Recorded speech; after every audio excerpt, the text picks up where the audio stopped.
It was created in 1922 for children. It was specially designed for children.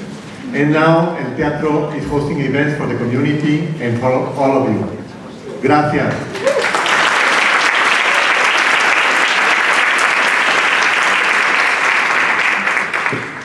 We're really proud of having tonight a very special event in the year of the 50th anniversary of El Museo del Barrio. We're having a conversation between Rubén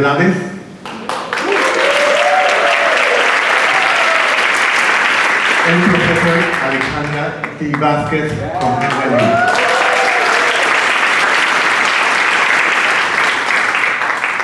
As all we all know, Rubén is a legend.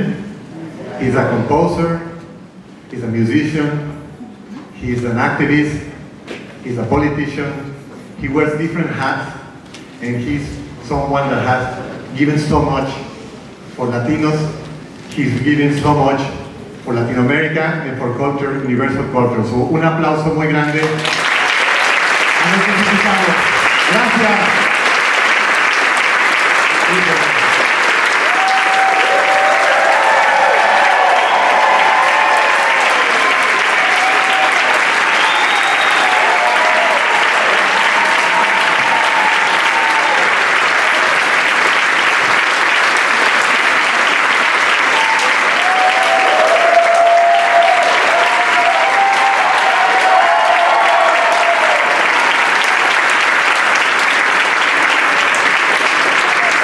Bienvenidos. We will be getting to our special guest star just a second, but I think it's absolutely crucial that I lay the rose petals before we begin. And I'm going to give just a little bit of an introduction that I hope I kind of wrote it with all of you in mind today. And so here are some words I wrote about the wonderful Mr. Blades. But first of all, what a tremendous honor to be here in El Museo, which isn't just a hard-won institution, but also a venue for resistant parties.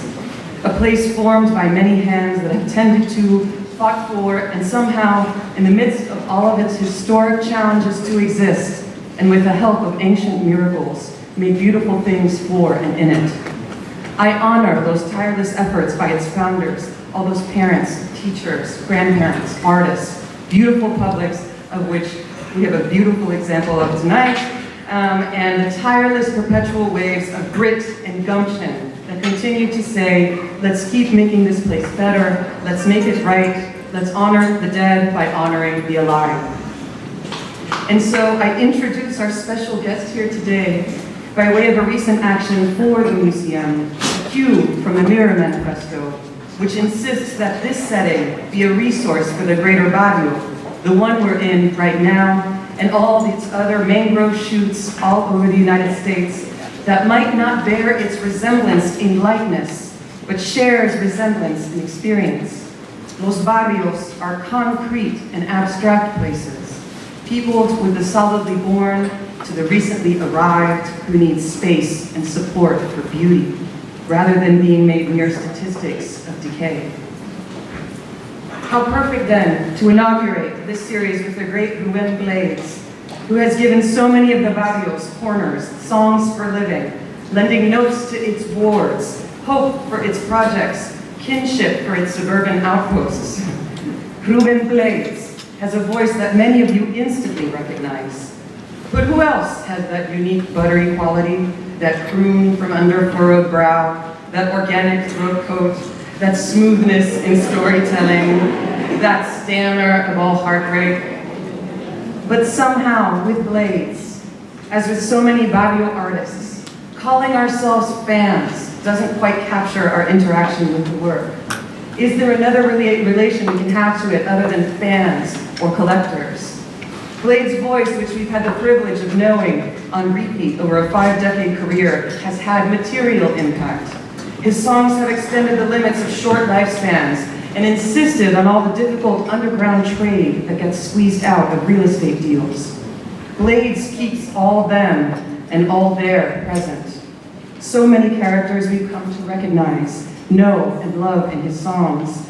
Blades' cast of lost ones, Somebody's son, everybody's mother, all our history continue to open up the neighborhood, making it feel as vast as a universe, but as intimate as an embrace. In every album, Blades offers us an alternative American counterculture, where experimentation is done with the popular.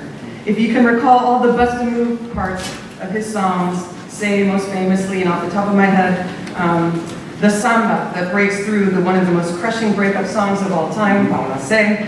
Listen again to his catalog, and these moments of play are everywhere, like a game of hide and seek. Even in songs we have heard 100 times, we ask ourselves, what will Blades do next? What place will he put us when we least expect it?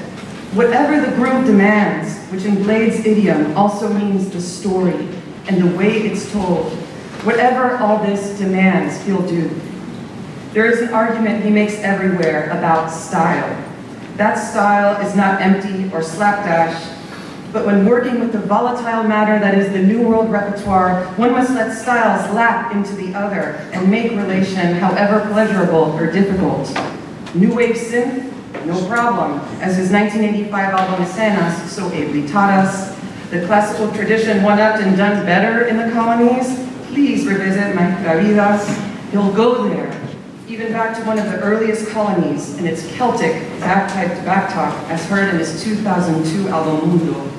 This is just one moment where Blades has made an instrument's bellows rustle and resound a global anti-colonial doing. Blades is a visual songwriter, and some of you may feel this way. When you hear his songs, there are things that you enter. No doubt part of the same eye and ear trained by his coveted comic book collection, where he pushes us to hear the colors, the inordinate lines popping out of their frames, that diente de oro, for one well-known example, or the bringing to life the difficult labor of the Canal Zone in West Indiaman.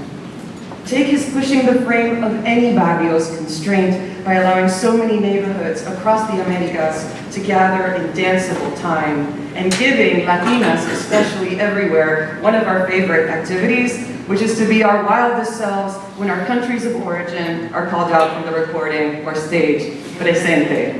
And so we thank Blades for that exercise in perpetual public health. This native son of Panama and all the places that want to claim him, whether New York, Cuba, Colombia, St. Lucia, has a career that is as full and ornate and as impossible to describe as a Baroque altar. He is a songwriter, musician, actor, attorney, political figure, statesperson, art collector, unofficial president of Buena Gente. There is so much that these roles shorthand, but inside of them are gulfs of creative blood and water and salt. And it is our hope tonight that getting to know some of the lesser known details about his work and influences on others will resonate some of the rebellious activity that brought El Museo into being and sustains El Barrio's continued collective surviving. So here's the plan. We're gonna talk for a bit, we're gonna Oprah for a bit, Mr. Blades and myself, and then we're gonna open it up to the audience, so make sure you have plenty of time for your own questions.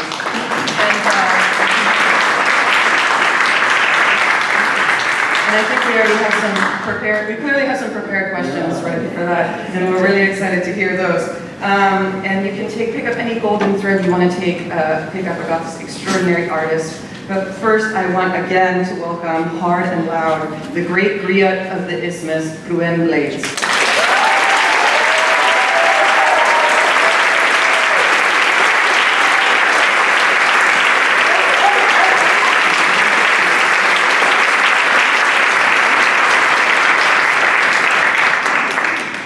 Okay, thank you very much.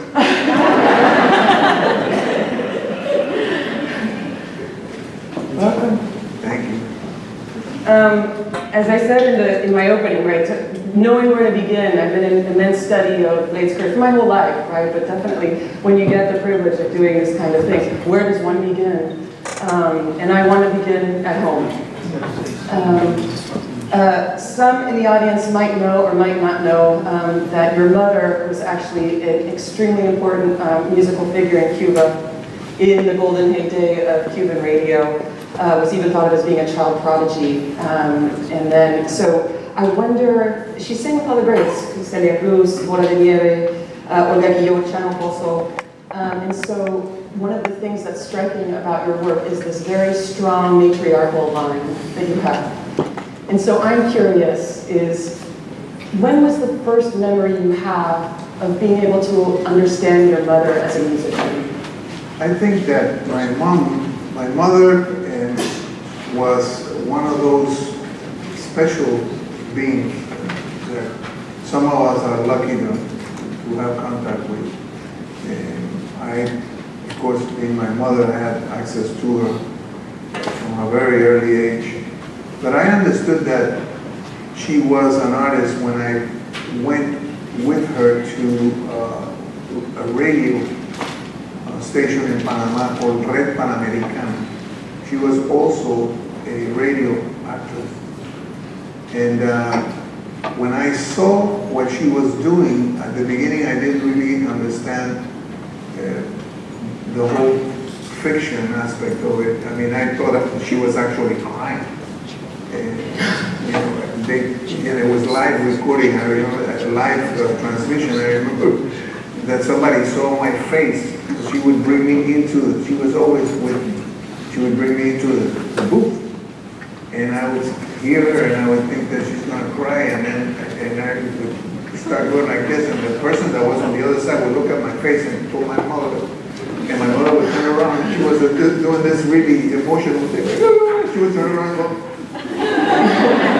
go back to the, so I figured, my mom has a very interesting job. She was very respected, and at that moment I realized that how talented she was. She sang, she played piano, and she was an actress. But I did get a sense of her at work very early on. I was probably 3-4 years old. It's amazing when you think about your gift of songwriting as being one of storytelling, to maybe think of that earliest experience in the studio, seeing your mom doing that radionovela. It was a combination. It was interesting because usually my grandmother was in the house. And is this, you talk about your grandmother a lot, is this your maternal grandmother? My paternal. And it's a very interesting thing to have the la suegra living in the house. Usually there is conflict, and especially when it comes to raising a child. But my mother and my grandmother had so many things in common in terms of their desire to go ahead in a world that they felt was totally controlled by men. And they both saw eye to eye in terms of a woman's right to be the best that she could be. So I think that because of that understanding, my grandmother gave me a sense of social concern, because she was a libertarian. My grandmother was fighting for the woman's vote. She was a poet, she was a writer, she was all these things, arrested, protesting, So she gave me a sense of what political justice meant. She also gave me spirituality. She taught me how to be spiritual. And she gave me also a tremendous interest for books, because she taught me how to read when I was about 4 or 5 years old. Do you remember what kind of stuff she would read to you? She would read, well, first of all, she would read all kinds of things. She wouldn't, this is an interesting, because that's the way my grandmother was, but this is an interesting situation. She would read me any kind of book. It would be a book about a poem book, but then it wouldn't be like the usual poets. She would read like George Trakl, which is like a German impressionist, person that I would have never known existed if it hadn't been for her. She would read me the 1001 Nights. But the thing is, she taught me how to read. She was a teacher. She married twice, divorced twice, didn't want to see the men, so she wouldn't take money from them. So she sent the women to school because she couldn't send the four because she didn't have the money for it. So she taught the men at home and the women she sent to school. When I asked her, why did you do that? She said, this is a man's world. Women need education. On the side of my mother, she taught me to love singing, to love music, you know, to fight for what's right. But she also taught me frugality. And save your money, you know, I mean, my mother was like the finance genius of our home. Made everybody happy with whatever it was that we had. From my father, I got the sense of love for justice and respect for the neighbors, respect for those who are less than you. Don't be ostentatious, don't be arrogant, you know, don't talk about what you have, you know that.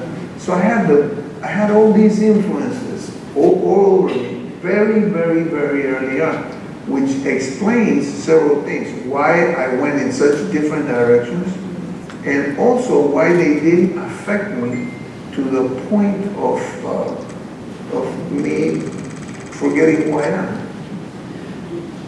Thank you, that's wonderful. I wonder if we can draw also a line from your mom's frugality into your artistic practice. So maybe it might not have only been, you know, keeping the family afloat or knowing how to make resource stretch as much as she needed to support a family, right? But in your work, right, it feels like everything has a place, right? It feels like nothing's extraneous.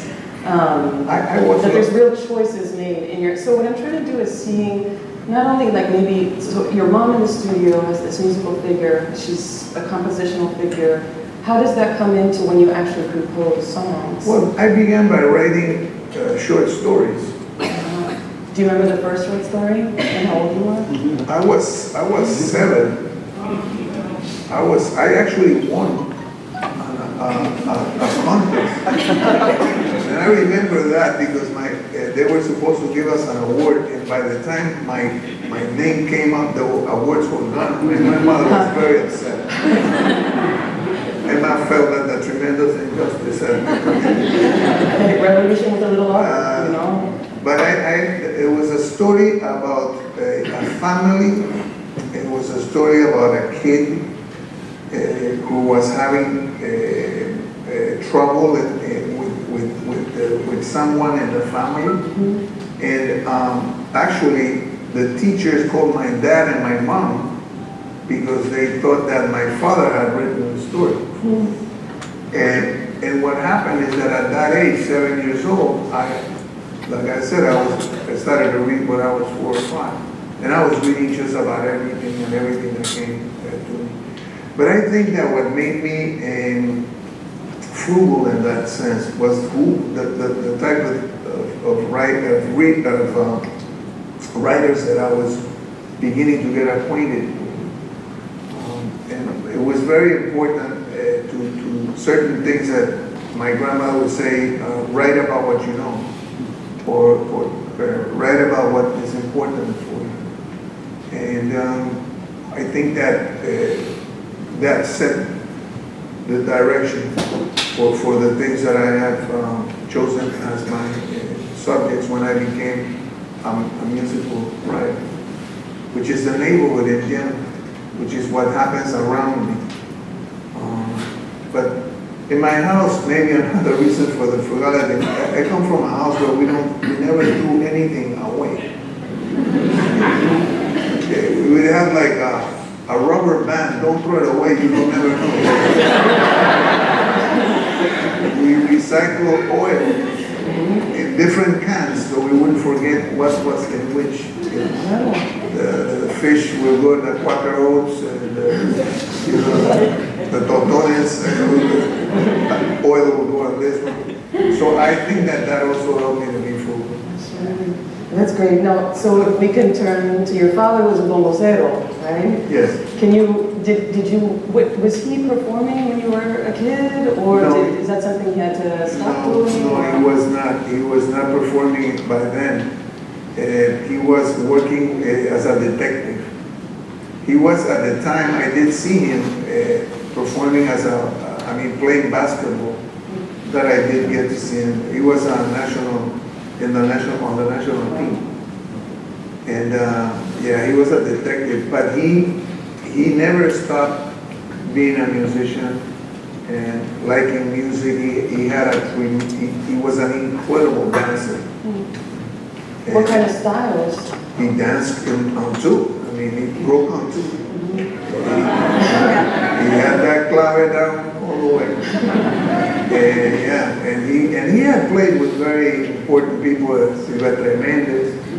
You know, he knew Benny Moreo when Benny was like a kid, beginning to sing in Mexico. So he had an incredible ear. And actually, he met my mother when they were both working in the same club, and when he was playing bongos at the time. But I think that when I was born, he needed to get a job, a full-time job. Great. You know, before I would love, I could spend 3 weeks just on your early home, you know. But what about whether, you know, did they have records at home? Were they able to have records? It's interesting. Or would you play, you know, in your boyhood, whether it be vitrolas around, or how was your first? What we had with music in Panama, first of all, I'm very proud and very lucky to have been born in Panama.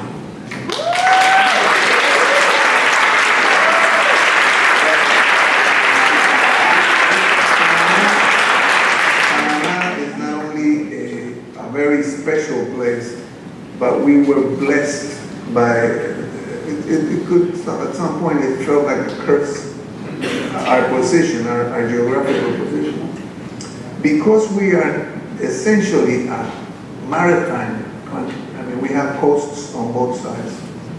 We're a port country, you know. So we had ships coming from the east and the west. And with those ships, all types of ideas, all types of music. So I grew up in Panama listening to the radio all day. We didn't have, you know, I mean, a record player was out of the question for our economic situation. But we played the radio all day. The radio would be on. And the DJs played whatever they wanted.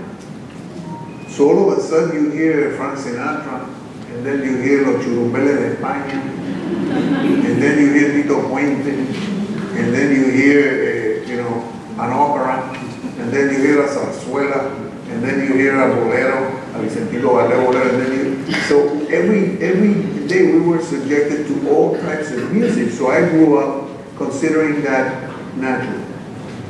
My mother, we lived in the place where we lived originally, that I remember. I was born in a pension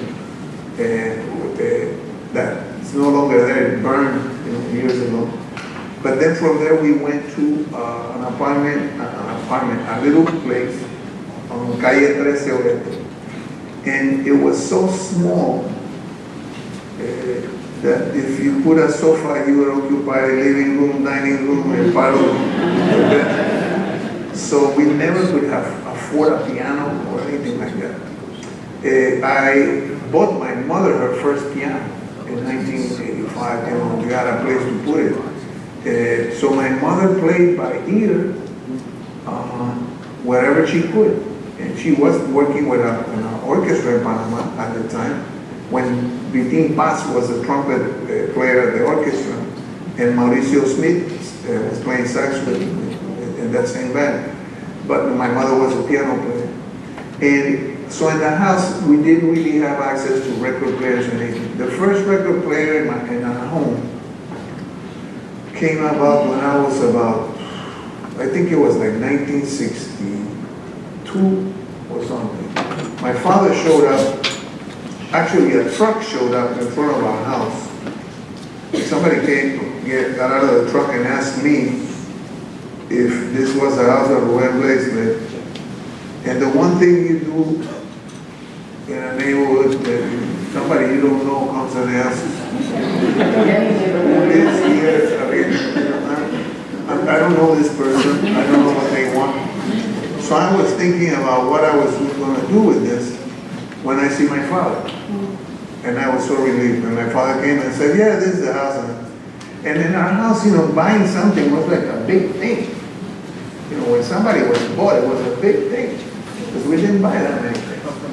And the neighbors were very impressed. Finally bought something. And we couldn't really tell what it was because it was covered by this incredibly piece of cloth. You knew it was huge. It was very big. It was a big thing. And they put it inside of the thing, and then the house, and then we lived by those days in Calle Segunda Carraquillo, was a bigger house. And when my father took the tarp away, I didn't know what it was. It was the biggest piece of furniture I've seen to this day, including antique roadshow. Never seen anything that big, and it was. It's a great job. And my father said, it's a record player. And I thought, how did you get this? I think he won it in a card game. And I think the guy lost on purpose. I said this before. In the record player, there were 5 or 6, no, there were 7 albums. And I sang on top of those albums for years. What were they? There was a Frank Sinatra record, there was a Sammy Davis Jr. album, there was an album that had some Sophia Loren singing a song and Jimmy Dean singing, you should see Tennessee Mansell. There were like a piano playing person, I don't remember. That's one of the reasons why when I was singing in English, I didn't have an accent. Because I just sang on top of those records forever. Wow. But that was my experience with the record player. That's great. I love this early conservatory training and how much, right, when you don't necessarily have the privilege of music lessons, that records so often are the things that train you. And there's another interesting thing with Sinatra, because I was singing exactly the way he was singing. I not only learned diction, but I also learned how to read. And he was idiosyncratic about both those things. Yes. Right? He had a really particular style. If you notice Sinatra's albums, and if you notice mine, you never hear me reading. He would sing, he would be doing a line, and someday when I'm awfully low, and you never hear, when the world is cold. You don't hear that. And when you hear me singing, you don't hear me singing, and go, Paula say, that was a no-no, but I picked that from his album. I'm going to skip, there's a couple kind of master class things I want to ask you about today, and I think hopefully some people in the audience are interested in this stuff, but I'm wondering in your own words, while we're on the topic, what does it mean to soñar, or soneo? Soñar means really to scat with words attached to it, to make it more familiar for people who are in the jazz world. When you do a soneo, what you're doing is an improvisation that is based on the body of the song that you're singing. Example, Tite Curet Alonso, I think the best writer for Tite Curet, Plantación Adentro. Plantación Adentro, you get the story of this indigenous person that is being abused by the overseer. Okay, and that is the topic of the song.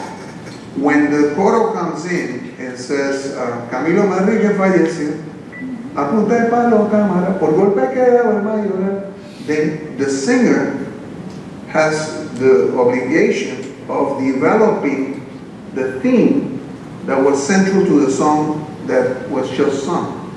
The difficulty factor with that comes that it's not just the melody, but you also have to make up lyrics pretty much the way rappers make lyrics today.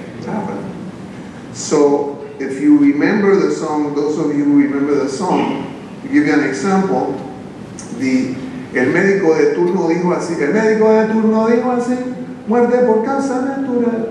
Claro, si después de una de palo que te mueras es normal.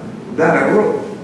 So I write that advancing what Tite Tite Curé song stated from the beginning, which is, sombras son la gente, dentro del follaje y la espesura, todo viaja lleva la amargura. So the soneo, in fact, is more difficult than scat, because the soneo is not just you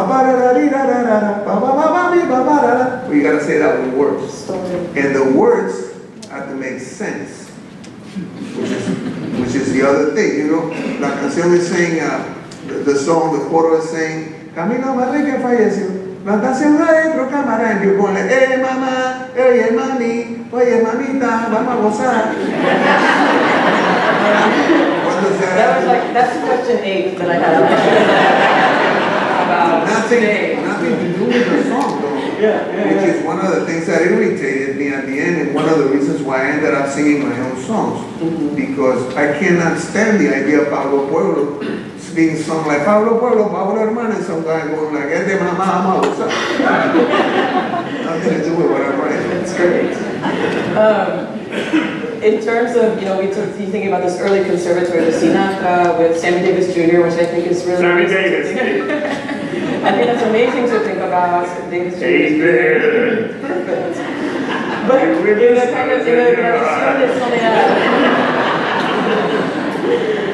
in the tradición de sonear, you know, I know that Maelo was very influential for everybody. Everybody who wants to stay alive, I think he's important. But let me just say this before I forget. With Maelo Rivera, was the epitome of the sonero. yeah.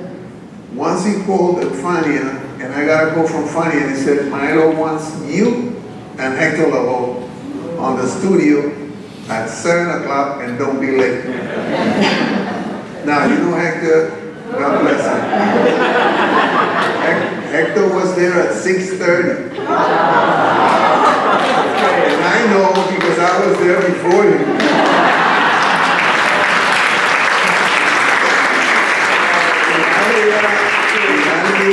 Rivera tells you, estén ahí a las 7 en punto. You're there at 6:30. And when we went in, we did chorus, and some of the songs like La Cara Linda, you know, I mean, incredible. All this history is happening right in front of us. And I noticed something from Ismael, which is the point of what you were saying. Ismael, who's a sonero, improvising, he had a paper with written soneros. And I saw him, and he used to do that. But somehow, you felt, oh, you're faking it, you know, because although you write it, you're not improvising it right there in the moment. And I told him, I said, maestro, usted escribe también sonado. And he said, and this is what Maelo said to me, let me tell you something. When you're recording an album, a song, you're recording for error. Make sure that what you're putting in there is what you really want to say. Don't go there to see what you can come up with. You know? So, and I said, oh, thank you, because that's what I do. He said, well, that's because you went to school, you're smart. Okay, so that's what he did, and then he said, if you want to do improvise, you have to improvise, but do it in the dance.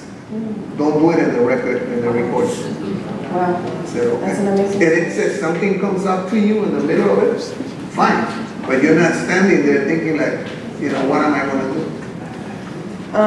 He was very professional, my Lord Rivera. Excellent professional. I don't find it surprising at all. I mean, some people might, you know, because they think that it was also, and Milo was a professional to the court. Yeah.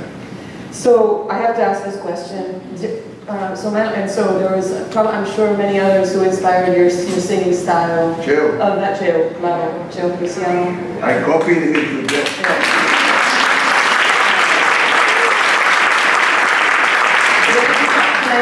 What is it that you feel that you copied, or what was it that you were watching or hearing that you wanted to? First of all, Cheo's voice was what a smile would sound like. If smiles could have a sound, they would have Cheo sound. So the first time I heard it, I went, oh, because I felt that he was talking to me, and I felt like, oh, that voice is like my voice. I felt so comfortable. The other thing I liked about him was a sense of humor. And also, in the fraseos. Yeah, the way he did the fraseos. And there's always humor in everything he did. And even in the songs that he wrote, esperando que pare de llover para tirarme a la calle, porque cuando el agua cae no se queda seco nadie y no me voy a mojar porque se me daña el pelo. Así decía Carmelo, pero hablando sin pensar que no se puede dañar lo que nunca ha sido bueno.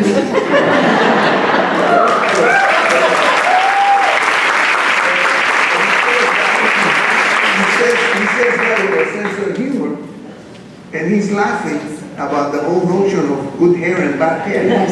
It's ridiculous. So when the first time I heard it, I thought, oh my God. And then I heard him in a bolero. And that was very hard to have soneros who could also do boleros as good as he could. But I felt that he was so, I felt a kindness coming out of him that just grabbed me, and I said, I want to do that. The first time I met him in Puerto Rico, it was the same night I met Tite Curaloso. And when I saw him in the club, he was playing a place called Casablanca in Isla Verde, San Juan. And I went to him and I said, I didn't know what to say. And I saw him and I said, I want to be like you. And he was going through some problems and whatnot, and he looked at me and he grabbed me by the, and I said, I want to be like you. And he said to me, no, you're going to be better.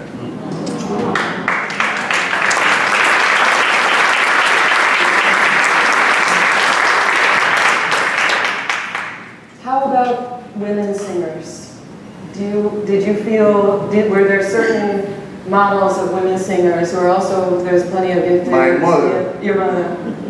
My mother, because my mother had, and this, I didn't realize this. Again, you learn and you apply things, but in time you identify, oh, this comes from. My mother, when she sang, there was such emotion in what she was doing. But an emotion that came from inside, visceral. It wasn't something like, not over the top, emotional. But there was something, even the simplest thing she would say, had emotion. And I always think, and you know, one of the reasons that happened, now I come to think of it, is because she was a radio soap opera actress. In the radio, you have to project, people are not seeing you. So your tones have to carry on the emotion that you're trying to present. So I didn't realize that I had that understanding until I hear my own songs. And I hear sometimes when that is happening. So I think that she was like my first and most incredible influence. From other people, the freedom to express, other women, the freedom. I never saw a woman more free and expressive than La Lupe.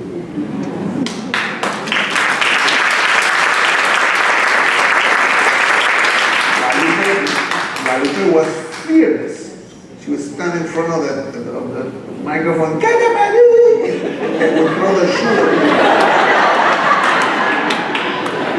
I mean, when there was a mortal fear of her, you never knew where she was going. So you have La Lupe, then you have Olga Guillo. We heard a lot of Olga Guillo. And Celia, well, I'm saving her for the last. And then Mona Abel, who was Chilean, a very, very interesting singer. And of course, the dean of the jefa suprema, Celia Cruz. Celia had a voice that was like just incredible, stunning voice at any time of the day. I saw her when I was about 14. I saw her live She went to play with La Sonora Matancera. They went to play. Around what year is this? This is 1961, 60. So like height of Sonora. Yeah, and they were playing in a theater, in a movie theater that was near where I lived, El Teatro Roosevelt. It was in San Francisco. And I saw her for the first time. She was a young woman, and her voice was like just incredible. Then I had later on the pleasure of working with her. And when I met her, I said to her, you know, my mother is Cuban. And she went, oh, from where? I said, from Regla. And she said, what's her name? And I said, Anola Dia. And she said, I know Anola. And where did you meet her? She said, oh, we used to sing together, SMQ. She won awards. Your mother was very beautiful, and she was very young. And we were all very like, oh my God, who's this little girl? There's for people who want to learn more about her, there's this amazing blog by a Cuban blog. Her name is Rosa Marchetti, and she's gone into the archives and really done beautiful work with his mother. So glad that she did that, because I had no idea. I mean, pictures. My mother never spoke about because our parents don't, right? Often. And she also had, you know, the story of her coming in, and it was hard, you know, when she especially for people who migrate, or immigrants. But also she had like problems, you know, she was escaping basically a bad relationship, and you know, in the family, it was very hard. So when she got it, she never really talked much about that. I'm skipping ahead a little bit, but I did want to put here now, I'm so glad that Blades surfaced for us a figure like La Lupe and Olga Guillot, who in some ways, and Celia Claro, but who there was no room for them in some ways in a place like Fania. And I think it's really important that you're doing this work now in order to draw out the influences that in some way were erased from that whole period. But I'm not there yet. What I want to do is I want to go to little Rubén, how old were you when you came to New York? Well, the first time I came to New York was in 1969. And I should explain to you, because whenever, you know, I tell people, no, I came from, there's this myth that somehow my family I come from a rich family.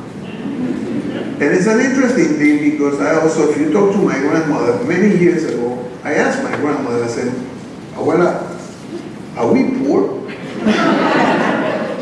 And she looked at me and she said, no, we're not poor, we just don't have money.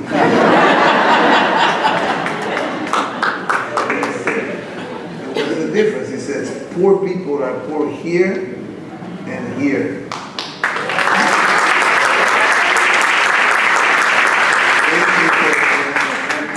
Some people are so poor that the only thing they have is money. Okay, I mean, does that ring a bell?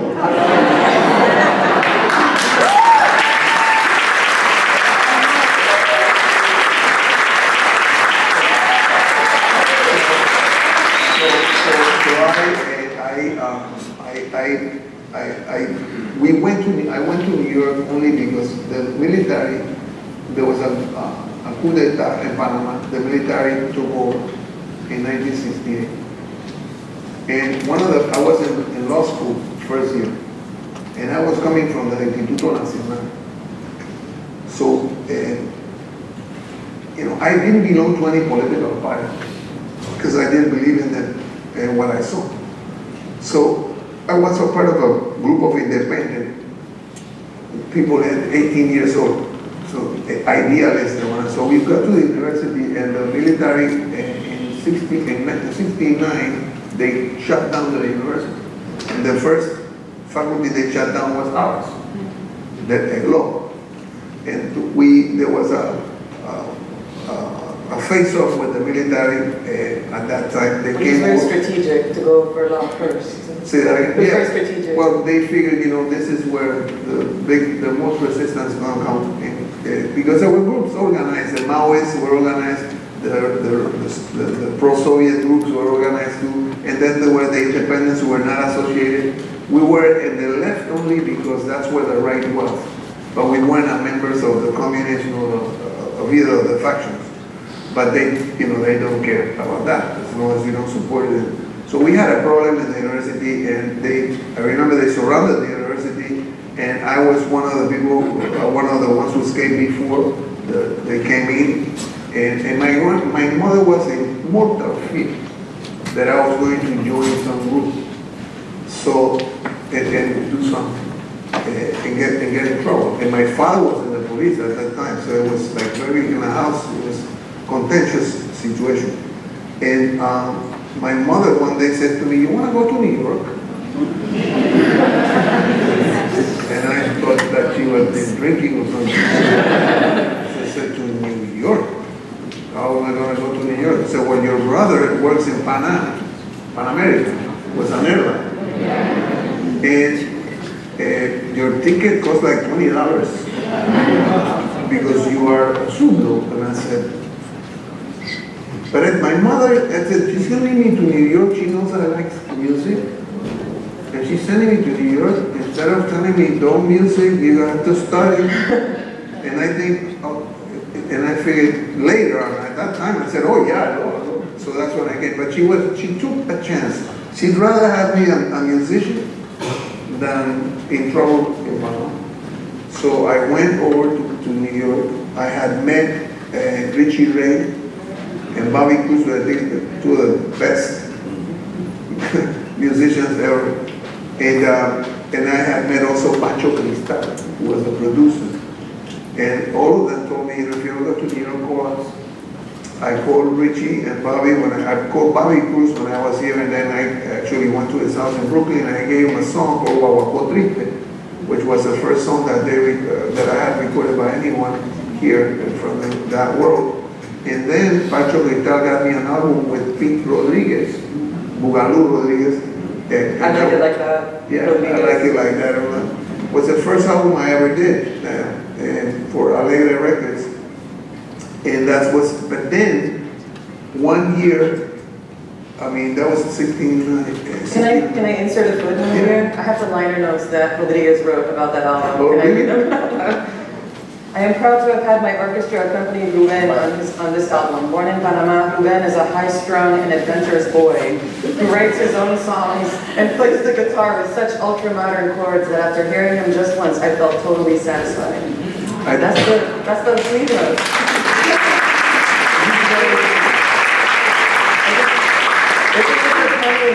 This is a very origin point to your sleeve notes in the United States. But he's very kind because Lino Frias was a Matancera's piano player. When he heard my chords, he was very upset. Lino did not like what I was doing to the song. He said, "Eso no se toca así." So Pete is being very nice. That's really funny. They must have thought I was crazy because this he called you high-strung and adventurous boy. But They made great work for him. I mean, no, I think he was being nice. I mean, out of the 9 songs, I wrote 8. And that was like, who were you to write 8 songs, the first record? I mean, because how old were you at this point? 1969, I was 20. I was going to be 20. But, but anyway, I did that record, and then I returned to Panama. And you know something? That was something, if I may say, the last night, the thing with me in New York was I want to see Joe Feliciano. I want to see Joe Q. And nothing. The whole month, nothing. I came to New York with a letter from Miguelito Valdez. Miguelito Valdez gave me a letter so I would take it to a Hindu guy that he knew that was managing like Edison Hotel on West 46th. And I showed up with the letter, and the guy looked at me and looked at him and looked at the letter and looked at me, and they gave me a room for a reduced amount, which to me was incredible. I was paying like $14. And I was like, oh my God, like $14 for what? For sleeping. And anyway, so I was there, got in contact with Pancho Cristal. Did the album. Pancho didn't know where Chero was. The last night, this is before, after the album and everything, The last night I bought El Diario, every day I bought El Diario. You know, you remember when the Cabo Rojeño and Habana San Juan and all those clubs, New York Casino, and so I'm looking and boom, in New York Casino, Joe Cuba, and it's like that. So I didn't know what it was. It was 96, but I was in 46. The thing is, I got there very early. It smelled like, you know, disinfectant. All the chairs that were like on top of everything. It's like, and I showed up and the guy saw me and said, "Where do you come from, boy?" And I said, "I'm from Panama." I said, "Too early." I said, "I don't have anywhere to go." And I didn't know how to get here. I said, "Come in," and let me in. And I sat down and I stayed here until, you know, the people started coming in. At 10:30, the first guy from the Joe Cuba section that I saw walk in was Jimmy Sabater. And Jimmy, you know, was like super elegant. Like, you know, he had somebody who was carrying his case, you know. He came over and he sat down and I went to him like shaking and I said, "Mr. Sabater," I said, "What do you want?" "I'm from Panama and I'm a big fan," and I spoke like blah, blah, blah. And he was just like, "And you here by yourself?" I said, "Yes, sir." He said, "Sit with me." So I sat down with him, and then I asked for Cheo, and he said, "Cheo is in Puerto Rico. He's unable to be with us now, but he's working on it." He didn't say anything bad or anything. So I said, "Oh, okay." He said, "You know, I can sing, you know." And he went, But I sing just, I know every song you guys ever recorded. And he goes, I said, no, I really do. I'm a singer. And you think I could sing and with one song? And he said, no. And I said, no, but I really would like it. He said, no, we don't do that. So I said, oh, okay, well, thank you. So I stayed 3 sets. Last set is like at 1 o'clock. I'm leaving the next day at 9 o'clock in the morning. And I'm like, oh, sure, I wish so much to sing. And I didn't insist. So goes last set, Jimmy looks at me, and he goes to the set, and I see him talking to Joe Cuba. And I see Joe Cuba going like this. And I'm thinking, okay, that's it. I'm done. And Jimmy didn't say anything. But you know, people here know Jimmy, right? Jimmy had a temper. So Jimmy didn't say anything. You know, just looking at his mouth like. And they're going, right before they start, he goes to the mic and says, "Panama!" He got my name. Panama, man, I got it. And Joe Cuba turned around and looked at him, and he just looked at him like, no. And he came in and said, "What song you want to sing?" And I said, "I know all the songs. Any song you want." And then they called Guarachi Bembe. Okay, so it's one of the early Joe Cuba songs with Chuck. Bing bam bam bing bam bam bing bam and bing bam bam bam bam bam bam. They were about to close, so there were not a lot of people. And I started, "Ya que la gente tiene ganas de gozar." And the place, everybody who was still there ran to the front thinking it was Cheo. And the second thing I heard was Jimmy screaming.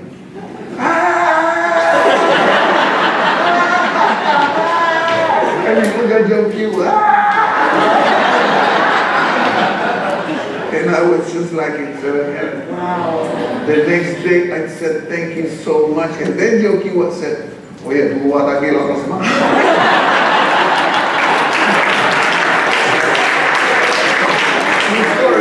And I said, no, and Jimmy said, "Man," and I said, "Sir, thank you so much for the risk." He said, "Well, I was concerned." He said, "No, thank you so much." The next, I went to the hotel room, I sat down and I thought about this moment.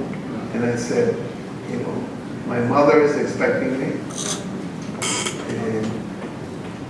And nobody in my family graduated from anything. You know, I'm in first year. I started this, I want to finish this. I want to be a lawyer also. I'm going home. And I went back home. And then I went home and the Army, the university was reopened. And when the album came out, the dean of the law school called me, sat me down in his office, and said, "You're going to be a lawyer or a musician?" And I said, "A lawyer." He said, "You're going to be a lawyer or a musician?" He said, "I'm going to be a lawyer." He said, "Okay, because we don't want you playing around with stuff, this is serious." So I quit music. At that time, I quit music. This is important. I quit music totally, and dedicated myself to law school from 1970 to 74 when I graduated. How do you think that pause affected you after when you were making music? Was it important rest for Yes. you? And what were you gathering? I mean, you were still listening to stuff, you were still seeing I shows, was. so. It was important because being a lawyer, studying law, some people feel like, oh no, he studied law to please his mother. I don't think that's a bad reason, honestly. But I love my mother, but I would not go 4 or 5 years of law school just to please her. I buy her a cake. I clean the house every day, the day I die, but I would not go to law school for 5 years just to please my mom, because that was not easy. It was very, very difficult. So, I think that being a lawyer helped me tremendously because it gave me the opportunity to understand the other person's point of view. As an attorney, I had to understand, as a student of law, you have to understand what the other argument is. And once you understand that, it teaches you how to think. And also it teaches you to be balanced. And one of the things that I always wanted to do was write songs that reflected a balance. I didn't want to write political songs. I didn't want to write protest songs. I wanted to write songs that reflected what was going on. And in order to do that from a humane point of view, I think having been a lawyer where you're supposed to be impartial and focus on the issue at hand, I think that helped me tremendously to be frugal also at the time of writing my songs, to make sure that things are balanced, that I'm not pushing the thing one way or the other, even though it's my choice to write about something. And it also allowed me to prove that I could do something that seemed impossible, which was to become a lawyer, be the first one in my family to graduate from university. I thought that was, once I did that, I felt I can do whatever I can, whatever I want. And my mother kept telling me, well, now you have something to fall back on. And I kept telling my mom, I'm not going to fall. Yeah. And my dad would say, that's what they all say. Yeah. It's like, okay, we got the mattress. The diploma is the mattress. Okay. So after law school, right, that's also, I imagine, when you came back to New York, also training to work with very strong personalities, too, on stage, no? So, and where are we at in time? Cool. Perfect. So we want to get, I want to move along a little bit into the New York scene. In some ways, I feel like that 70s period, hopefully the audience has a lot of questions I'm sure that they have about that period, but there is a way that Fania seems to overdetermine your very long and dynamic career, right? I had several, I mean, I was lucky that I got picked by Rey Barreto to be a part of his band with Tito Gomez, God bless him, from La Ponceña. I was working in the mailroom, in the Fania mailroom at that time. And I don't know if it was Roberto Rowena or Richie Ray or somebody said, you know, that guy in the mailroom, he writes songs and he sings. So Barreto came over and said, do you sing and write songs? And I said, yeah. He said, what are you doing here? And I said, where, in the mailroom? Yeah. You're a lawyer also? You think this guy's a crazy person or something? And I said, well, you know, I am a lawyer, and then he said, look, I'm not auditioning, so if you want to come this day. And I went, and he picked, Barreto had a band, before that with one of the greatest singers in this city. His name was Tito Allen. I think Tito Allen is one of the best singers I've ever heard in my life, and one of the models that I later on, this guy, you gotta watch this guy, and whenever he does something, you know, what is he doing? He's that good. Tito Allen and Neto Sanchez were two guys who were incredible singers. And Barreto this time had two singers. In case somebody left, got the other one. And I'll tell you, I did not want to be a part of a band at the time. I really wanted more to write songs. And I remember that I went to Ray and I asked, after he said, you're in the band, I said to him, Mr. Barreto, can I ask you something? He said, yes. I said, I know this may sound strange, but could I sing with a mask? And he looked at me like, what? I said, I'd like to wear a mask. Like what kind of mask? Just like a Lone Ranger. Okay. Nothing different. Then probably Somebody some of us said, were why do you happy. want to wear a mask for? I said, I really don't want people to know who I am. I'd rather just play and go home and then nobody knows who I am. And he said, no, you cannot sing with a mask. So that was the end of it. But then after that, at Ray Barreto, I had the luck to be, also Jerry Masucci was instrumental in getting Willie Colon and myself together. And Willie Colon was like, you know, he had such a strength playing. When Hector and Willie were together, that was a sight to see, a sight to behold. And Willie had this Pan-American view of the world that helped tremendously to, in the sense that he supported my writing, the things that I was doing. I don't think I would have been able to do that with Ray, because when I presented songs like Pablo Polo to Ray, he wouldn't touch it. So Willie was smart enough to get it, and also he was an ace producer. So, you know, we got together during that period of time, but the idea came from Masucci. Can I ask, since we're here, do you remember the first time you came to the barrio? To which part? This barrio is Spanish Harlem. The first time I came here was when I in 69. And do you remember what your impression was when you were here? Yeah, I Or mean- like, when even coming here tonight, are there certain memories or places that linger for you? Well, we came this time, I don't know how to drive, so I walk a lot. Yeah.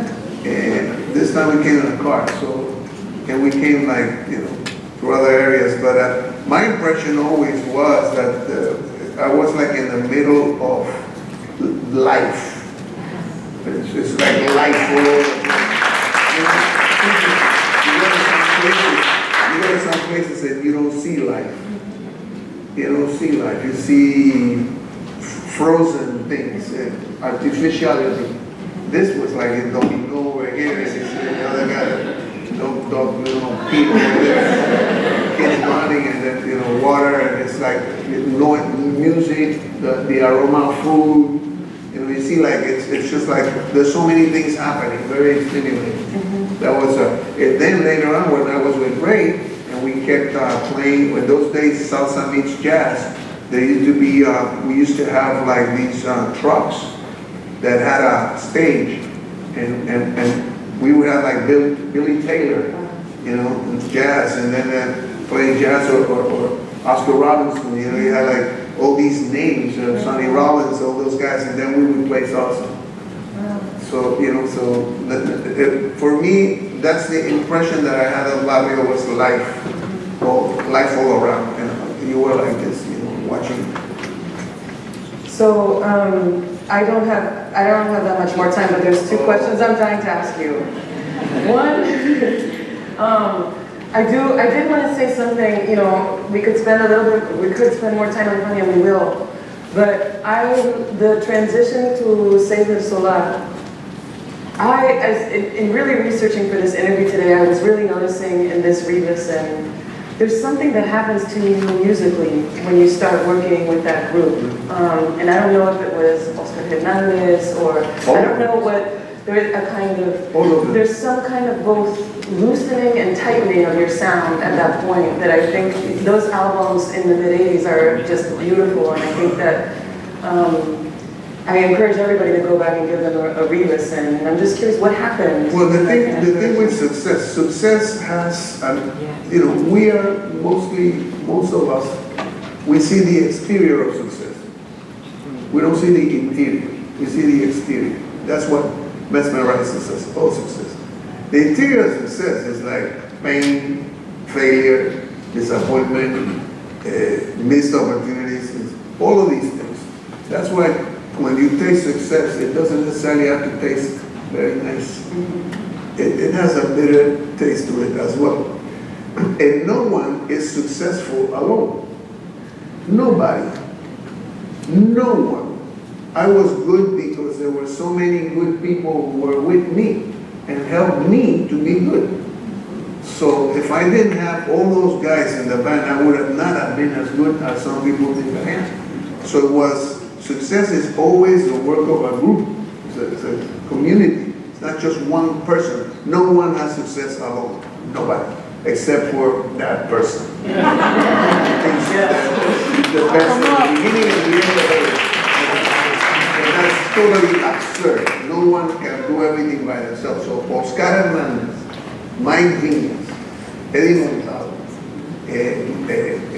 Ralph Elizaga, you know, and Luis Rivera, you know, what they, and Richie Marrero, what they brought was all the excellence that they had. And we were playing for ourselves in the sense that it was an experiment. They came to my house because I had spoken to Montalvo and Oscar. I knew them from before. And they brought these other guys in. I had seen Marrero at one point. He had a band. Dave Valentin was playing in the band at the time, God bless him. Bonfil, Ayala Bonfil was singing. So I knew the quality of these guys. You know. But we got together in my house and I said, you know, how much do you want to make? We all talked everything in front all the time. So we were like, you know, I tell this also people, one thing is fingers and one thing is a hand. You know, we behave like fingers, you're not going anywhere. We have to turn into hands. Because a hand is the one that makes things happen, not fingers. So we were a hand. We became a hand because we respected each other. And we played off each other's strengths. But you're right. In that moment, I mean, the charts that these guys were making were like tremendous charts. I mean, to this day, the chart for Ojo de Perro Azul, de Claro Oscuro, you know, those charts are like tremendous charts. And I had that, and the same goes with the band with Willie and everybody else that I worked with, Greg. You know, it's everybody knew what to do. Okay, I had, one question I had was la música de ahora, who do you like and why, but we don't have to answer. No, I don't listen to that much music. I mean, when it comes down to what we're doing, I like, I mean, Oscar de León is Oscar de León. Santa Rosa, and there's a new guy, Jeremy Bosch. Jeremy Bosch. Not only is a good singer, but also plays flute. Felipe Fournier, who's a bass player who recorded the album that I did with Cheo. We did an album together. Which is an amazing album. Yeah, so anyway, I mean, I don't, and as far as the other stuff, you know, I don't knock down reggaeton and all that stuff because every generation is going to have their own way of saying things. I like René. René Pérez from the old Calle 13, like, his brother Eduardo. Those two guys are geniuses guys, those two guys. And so, believe it or not, I've been talking recently to Bad Bunny. I've been talking to Bad Bunny and with Sech. Sech is my band.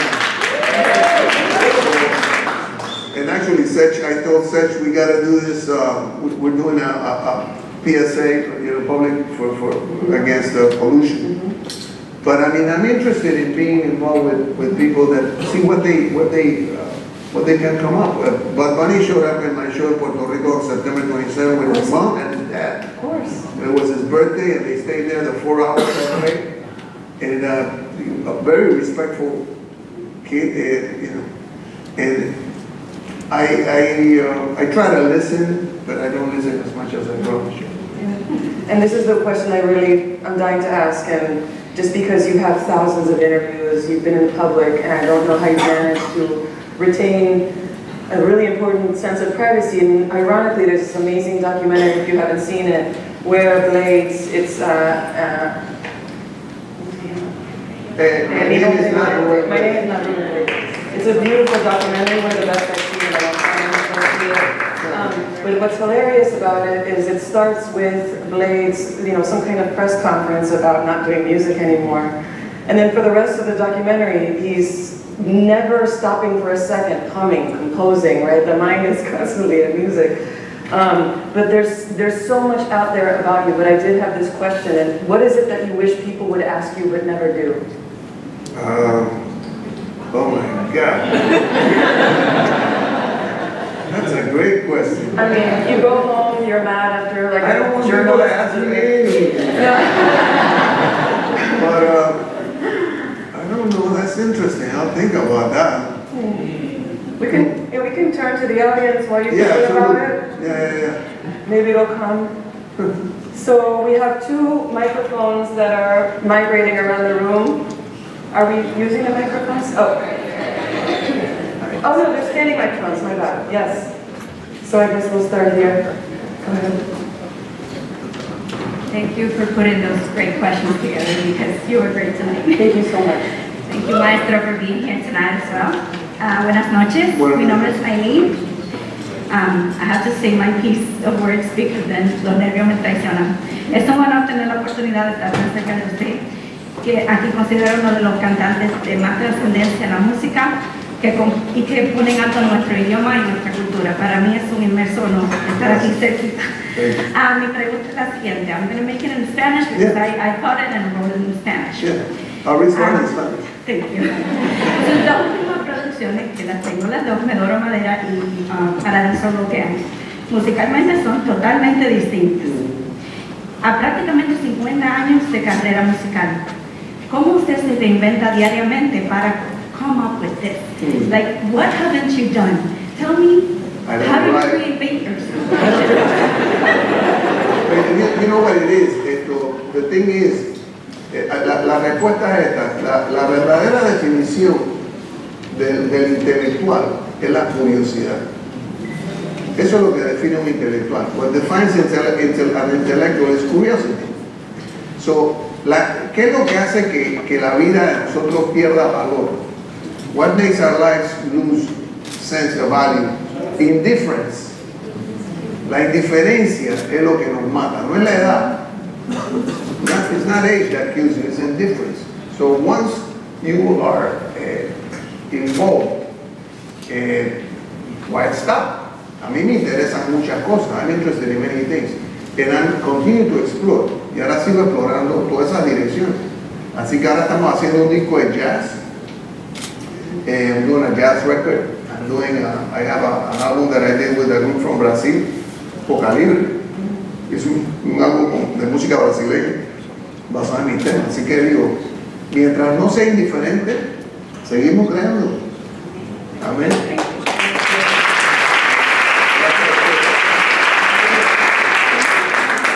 Hola, ¿cómo estás? Muy bien, gracias. ¿Cómo estás, Rubén? Ahí. You're such a kind soul. You're such a kind soul. Sí, yo soy un cineasta ecuatoriano, mi nombre es James Sotomayor. Yo hice una película hace 10 años que se llama Total Hate, que fue acerca de un crimen de odio que pasó en Long Island. En Long Island mataron a un ecuatoriano que se llamaba Marcelo Lucero y fue asesinado por 7 adolescentes. Fue espantoso y yo hice una película narrativa sobre eso. Entonces te quería dar este póster para ti y para la señorita también.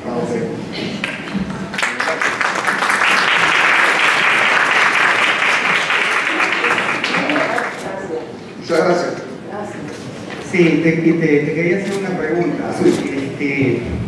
Mira, yo estoy trabajando ahorita en un proyecto que se llama I Love Jackson Heights. Esto es un homenaje a nuestra cultura latina. Yo quiero usar música de Tito Rodríguez, quiero usar música de Julio Jaramillo, mi compatriota, porque soy ecuatoriana. Quiero usar música de Celia. Quiero usar tu música, quiero usar Plástico, que para mí es la mejor canción quizás de la historia, sinceramente te lo digo. Entonces, yo quiero usar toda esta música, pero tú sabes lo caro que yo hablé contigo hace unos años, tú sabes que eso no es problema. Eso no es problema, digo, lo que nada más que me escríbame a mi email de daniel@rubén.com. Sí, ¿tú crees que podrías tener esa información? Sí, pero me tiene que dar la información tú de qué es lo que exactamente necesita, con mucho gusto, eso no es el problema. Oh, sí, perfecto.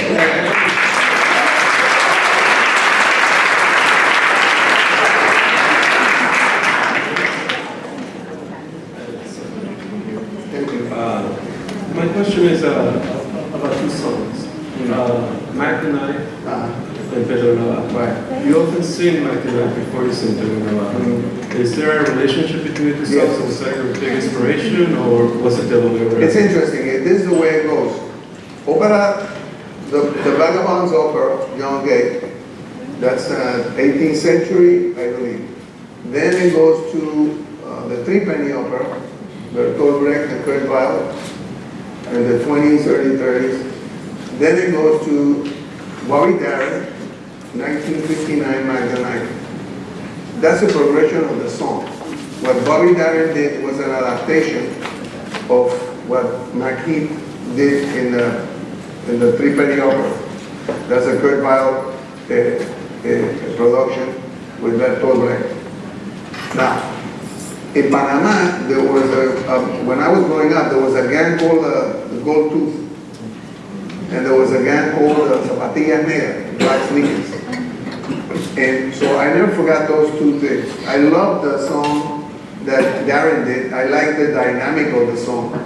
How it went from this to this to this, and it was telling a story. And I was geared towards that.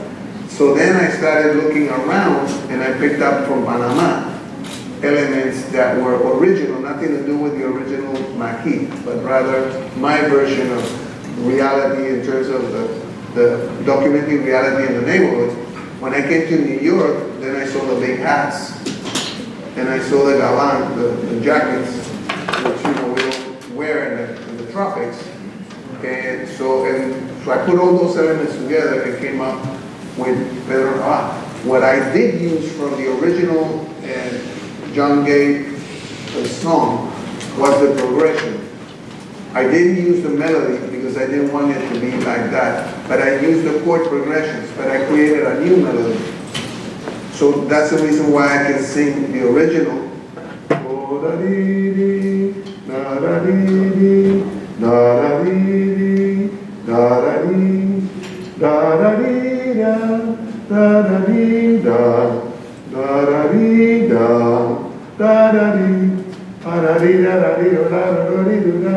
I can do it with the chords. Same chords, different melody. The story is totally different. But it does have that background with Magdalene. And what I do is when we have integrated audiences, I'd say to people, okay, this is for those of you who don't have Spanish as a second language, here comes Magdalene. So I do a little bit of the Magdalene. And actually, it's interesting you asked that. We're doing an album right now which is half swing, half salsa. And Magdalene is one of the songs I'm recording originally. I Darren put it out. You're welcome. Buenas noches a todos. It's not too late to put your phones in vibrate, by the way. I want to thank you for this opportunity because it's like a little check mark off my bucket list. 2019 has been very good to me. Estudia, trabaja y ser gente primero. Allá está la solución. I can't say it, but those words have meant so much to me and to my children. And in Puerto Rico, with the uprising and the youth taking control finally and making someone step down and the situation and change it. What words of wisdom can you give the youth, especially the Latinos of New York, to take a stand and take that person out of power and just like, essentially, you know, an uprising here for our youth? The good news is I'm optimistic. I worked in government 5 years in Panama. And when I went into government, I wasn't sure if you could actually solve issues from within the system, or did you have to really have a revolution? Whether you could do the armed revolution, whether you can actually change things pacifically through the way the system works. And I found that you can. So I'm optimistic about what the system can actually do. However, what I do think that we are not doing is caring for all of us. We're not showing solidarity to the level that we should. And I think that we have to understand, again, the concept of fingers versus the concept of hand. I think that it's very important that the young people realize that you can, in fact, change things responsibly if you get together behind an idea that is centered on solidarity and the common good. We can make things change. Panama, I say this all the time. We have a corrupt assembly, Asamblea Nacional, Senate. We have a corrupt judiciary. Why? Because we put it there. We put those people there. And we can prevent them from staying there if we so choose. So what I would suggest to young people is do not make the mistake of thinking, and not just young people, people in general, do not make the mistake of thinking that you're not important. Because you're thinking like a finger. Think like a hand, and you can make things change. And I know this, and I'm telling you because I know this. I spent 5 years in government. I didn't do music, I didn't do albums, I didn't do tours, I didn't do film, I didn't do anything. I just worked for my country, which, by the way, is one of the best things I've ever done, because I came out of there a better person than I walked in, you know. And this I recommend to everybody. Do not lose your faith, get involved, and be solidary to others. I think that's the key. And we can solve these problems because these are problems that we caused. So we can resolve them with our actions, definitely.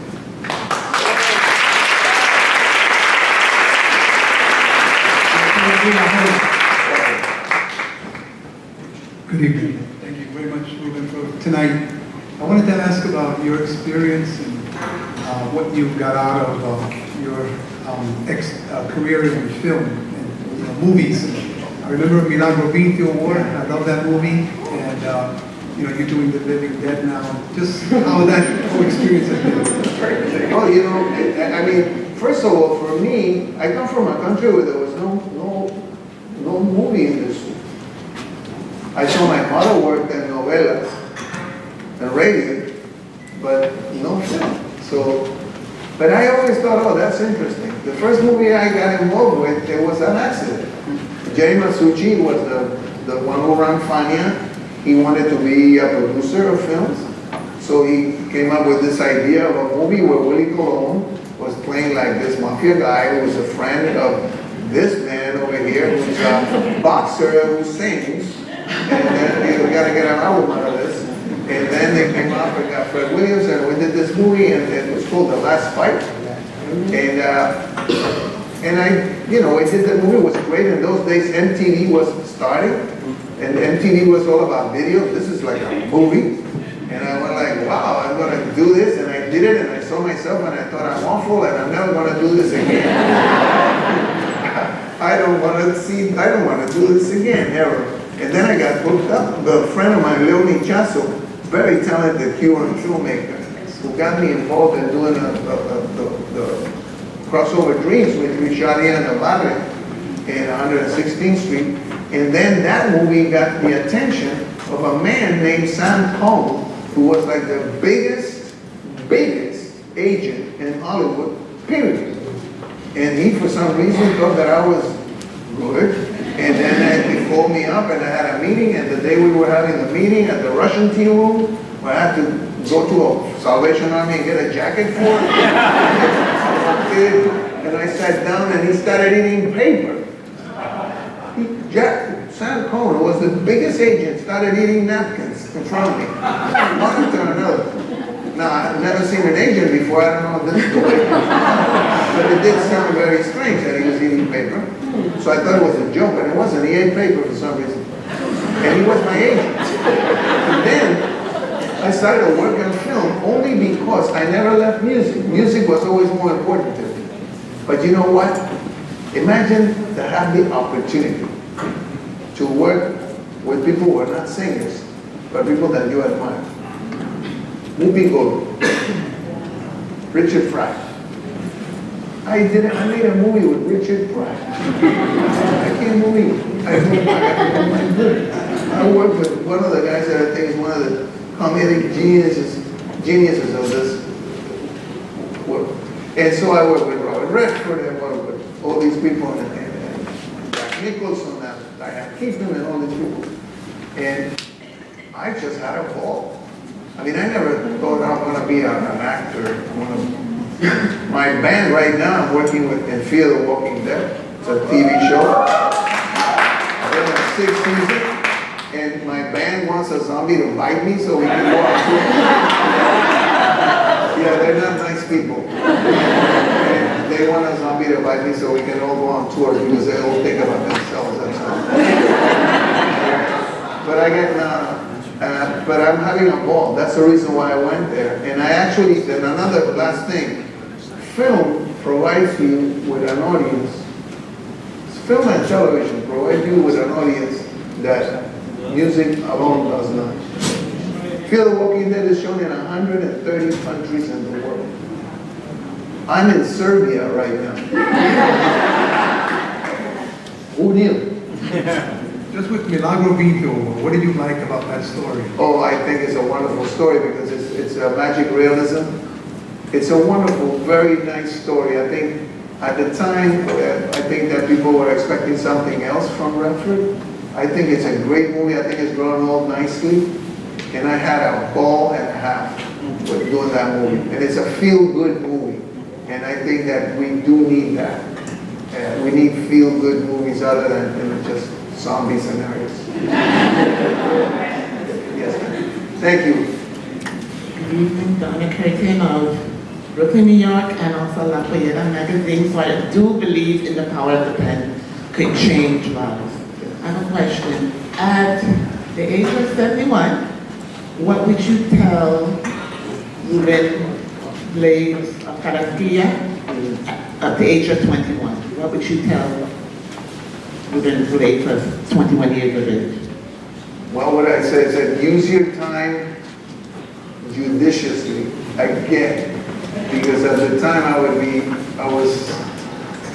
was scattered. I wanted to do a lot of things, but you know also what I would say? I would say you did so well listening to your grandmother and listening to your mother and listening to your father and your teachers. You did so well on going to school as early as you did. You did so well not getting involved in drugs. You did so well listening to people who knew more than you. That's what I would say.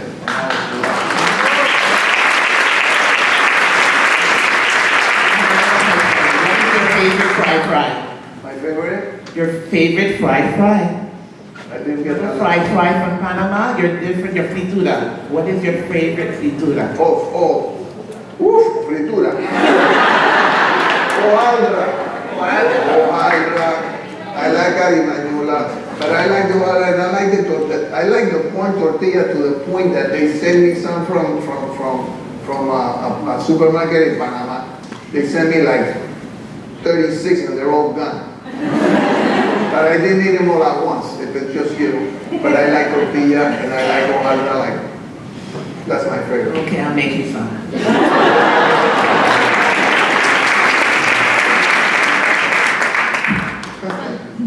español para no ponerme como nerviosa.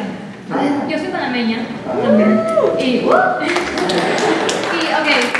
O sea, soy una persona que admira muchísimo tu trayectoria, tanto como un activista político como músico.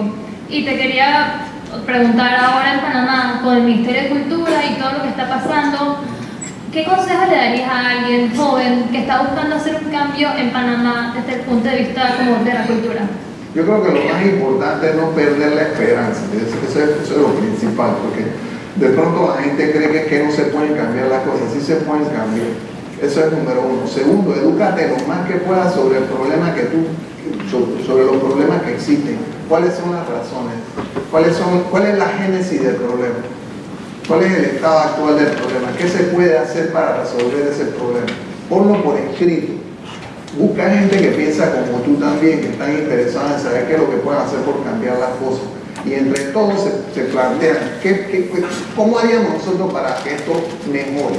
Pero, porque hay mucha gente que piensa como tú. El problema es que ahí tenemos la sensación de que estamos solos. Y eso no es cierto. Así que eso es lo que te aconsejaría. Primero, no pierdas la esperanza. Y segundo, edúcate sobre todos los problemas que tienes y piensa en conjunto con otras personas cuáles son las mejores formas de resolver esos problemas. Muchas gracias.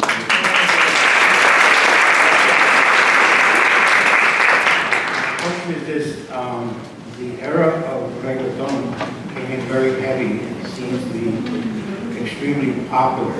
It seemed that during that period, we lost some of the popularity of salsa. So my question is, what is the future of salsa in your eyes?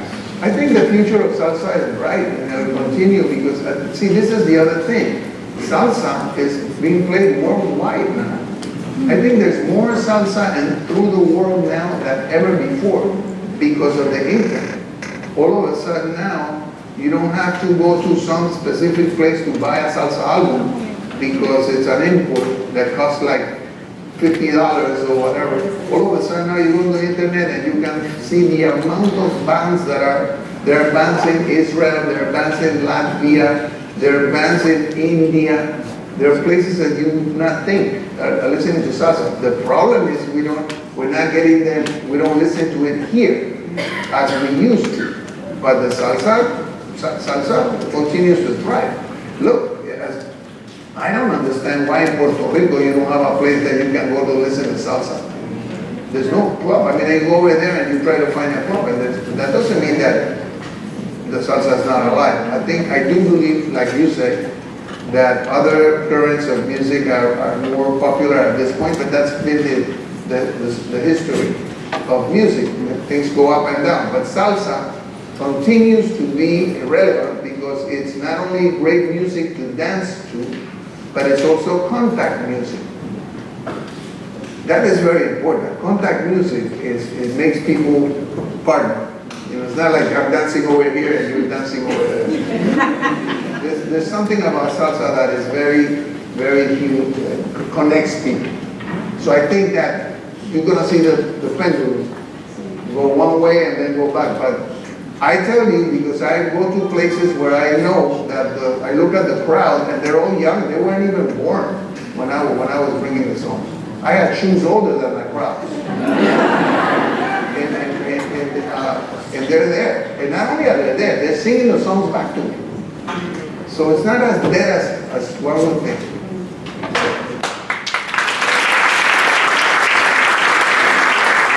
Bien, buenas noches a todos.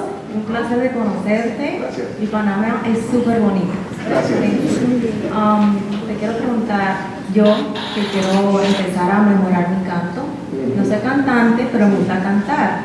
So, ¿cómo puedo mejorar mi voz o just the way to sing? Yo creo que lo importante es decir, por lo menos yo me eduqué informalmente cantando sobre discos de gente que eran excelentes cantantes. De mi esposa Lua Mason, ella es cantante, ella practica voz todos los días. Toda esta cuestión y hace todas las escalas y todas las cuestiones. Así que eso es importante para irte dando técnica, ¿no? Ahora, la otra cosa, ¿tú fumas? Bueno, no fumo. No fumo, no bebo. Okay. Bueno, no, vete tú un traguito.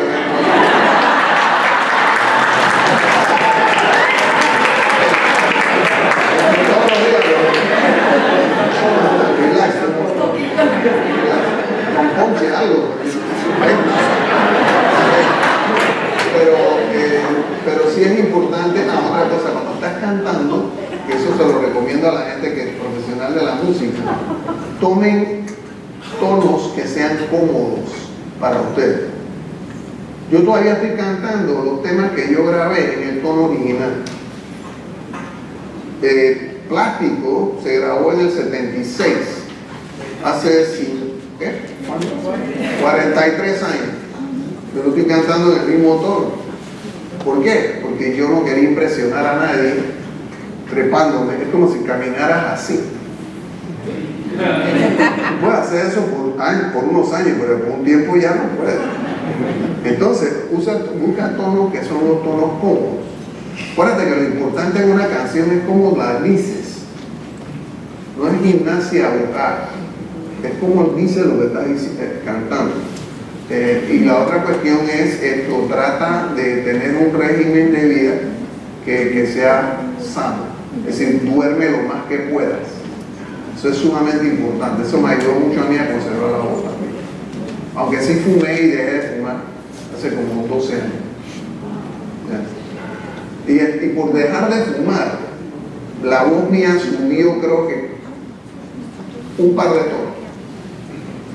Porque antes yo cantaba más bajo de lo que canto ahora. Ahora cuando meto unas notas, a veces los tipos que son cantantes me quedan mirando y dicen, wow, yo no sabía que llegar al ritmo y está más viejo. Pero es por la manera como canta, no te estás forzando, no fuerces la garganta. Nunca la fuerzas, tú te das cuenta. Mucha agua y un traguito de agua.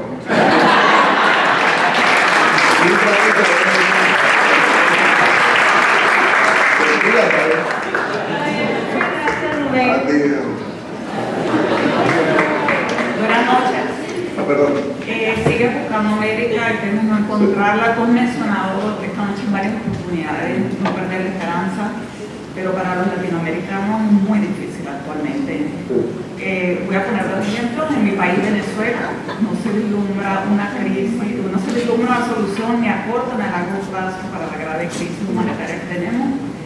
Y en las 2 semanas hemos visto en Chile el país modelo, entre comillas, de América Latina, un estallido social. Entonces, además de esperanza, como te digo, estamos perdidos. Yo diría que yo entiendo lo que usted dice, sobre todo en el caso de Venezuela. Lo de Chile era algo que quizás se debió haber previsto, porque Chile, al igual que Panamá, tiene uno de los promedios de desigualdad social más grandes del mundo.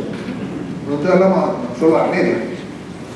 Y lo que pasa es que Chile, Chile siempre fue el modelo, como usted señala. Chile era el país con la mayor tradición democrática hasta el golpe del 73.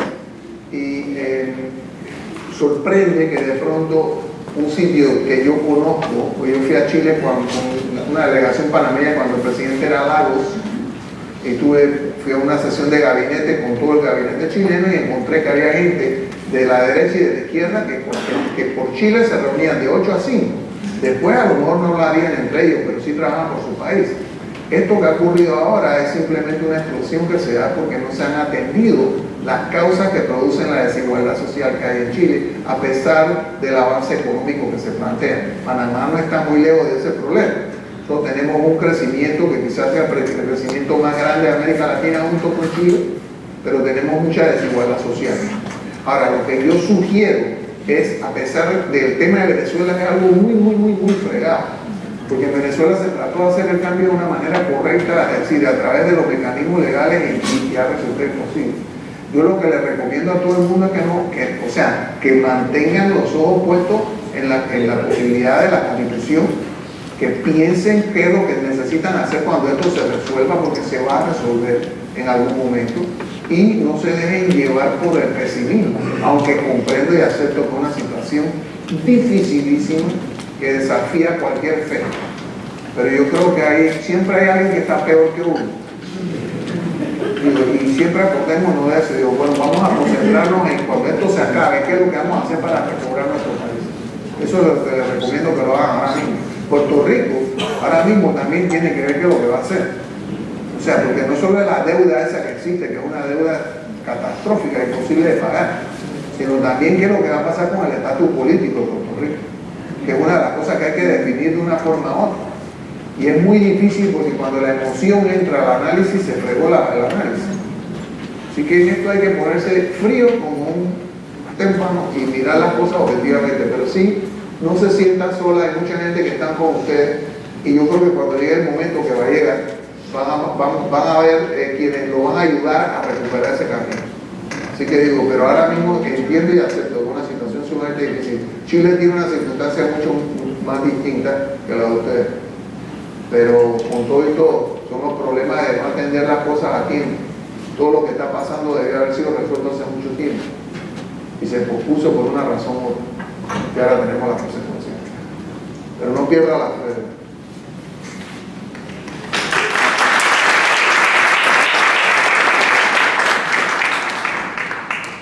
Good evening. My name is Alberto Anton from Jersey City, New Jersey. Back in the 80s, I used to do a radio program at Seton Hall University called Expresiones Latinas. It was a non-commercial radio station. We played a lot of your music, as well as other salsa bands at that time. I have a 10-part question. We're gonna kill you tonight. You feel something cold tonight.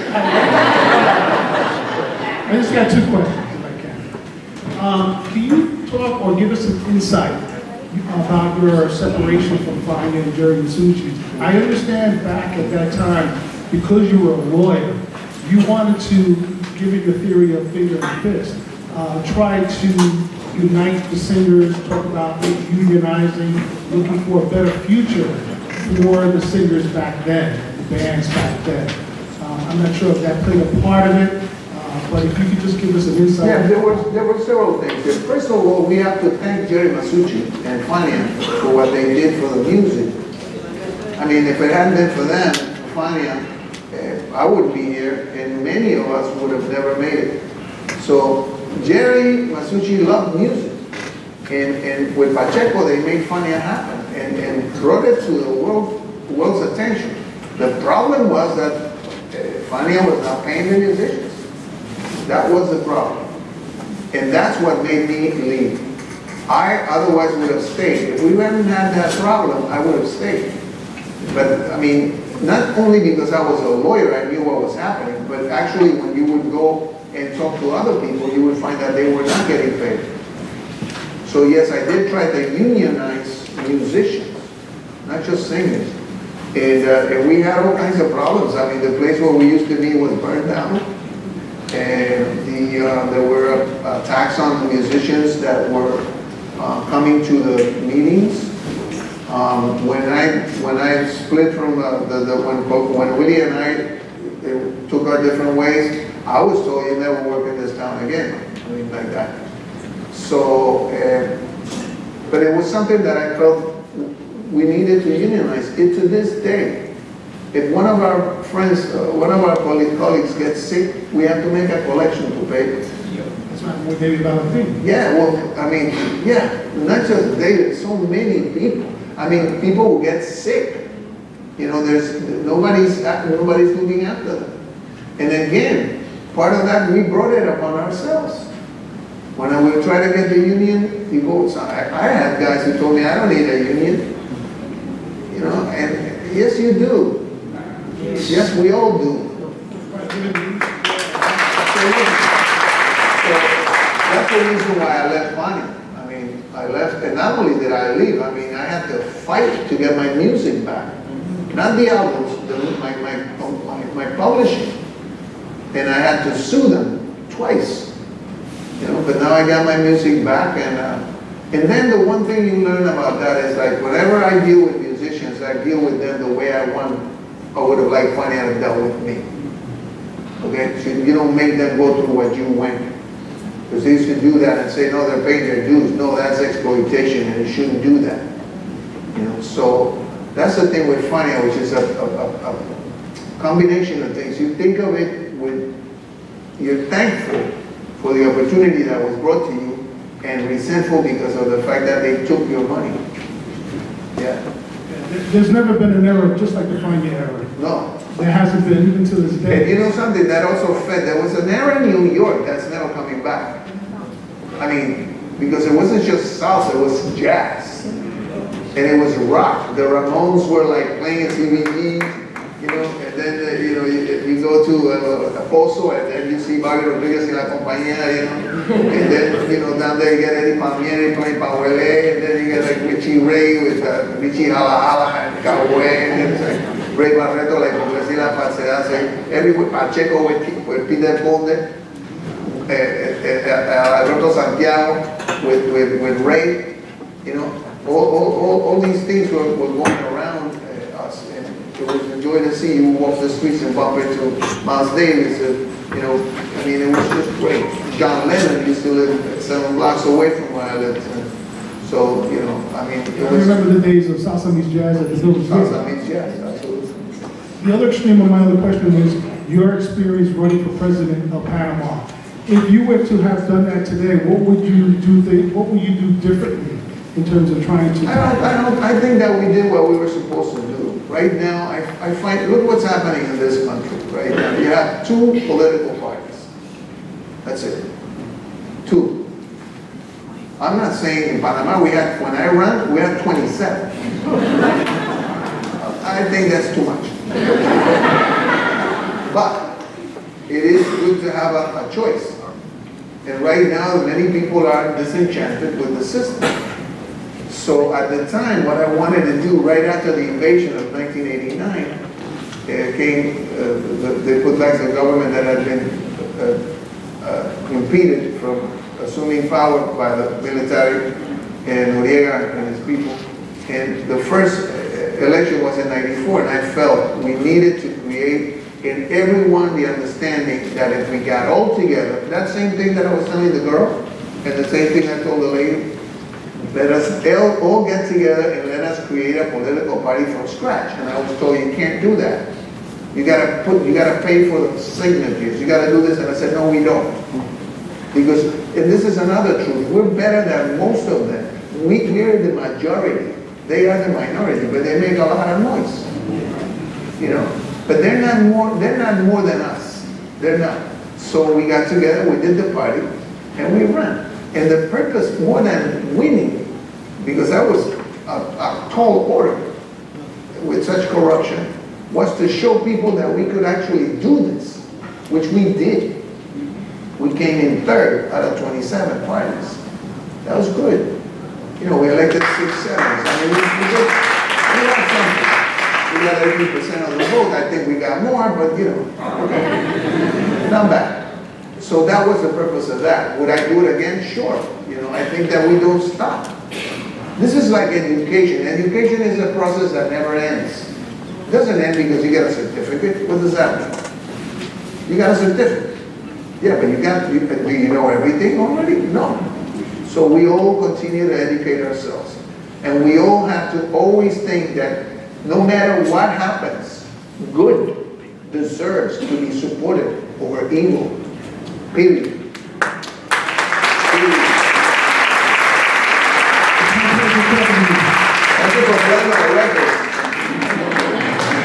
We have time for 2 more questions. Thank you for making those records, sir. Thank you for being here tonight. Thank you, Professor, for doing this.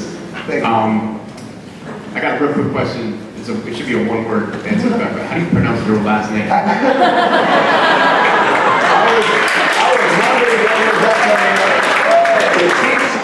She got off with nothing. No. It's Blades. The real, wait, hold on. The real pronunciation is Blades.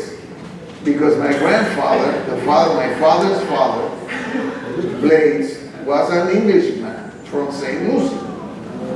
But in Panama, everybody always called me Blades and there was no problem. As a matter of fact, many of my friends in Panama call me Blades.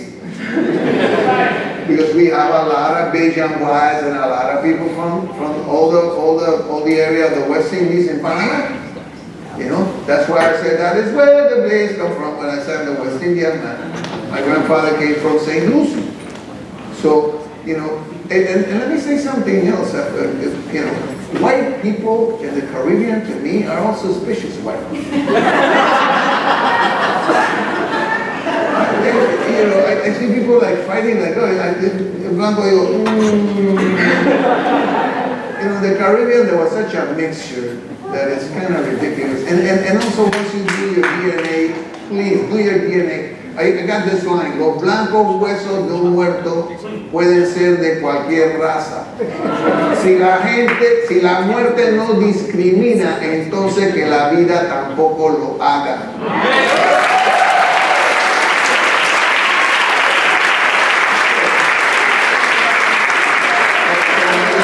Correctly is Blaze, but people started calling me Blaze, and I'm fine with it. That's why sometimes I say, hola, amigo, le habla Rubén Blaze Blaze. Thank you, because the question was legal. Thank you, sir. If you could speak quickly as to your experience with the cavemen in '98. Wow, great. Yourself, like, what was up with that? I tell you, the caveman, and I applaud Paul Simon for coming up with that. The caveman was advanced for its time, I believe. You know, there was a lot of prejudice which really bothered me. Some people were attacking the show because they said it glorified a Puerto Rican color. You know, Salvador Negro. And Salvador Agron. And I remember I said, you know, what about, it's very interesting that they're focusing on the Latino thing. And what about that play, Assassins? Do you want anything more literal than that? Why don't you go boycott that? Or Ragtime, where there was a gentleman that was putting bombs and killing people? I mean, so I think that at the time we were like singled out, and I feel bad about it.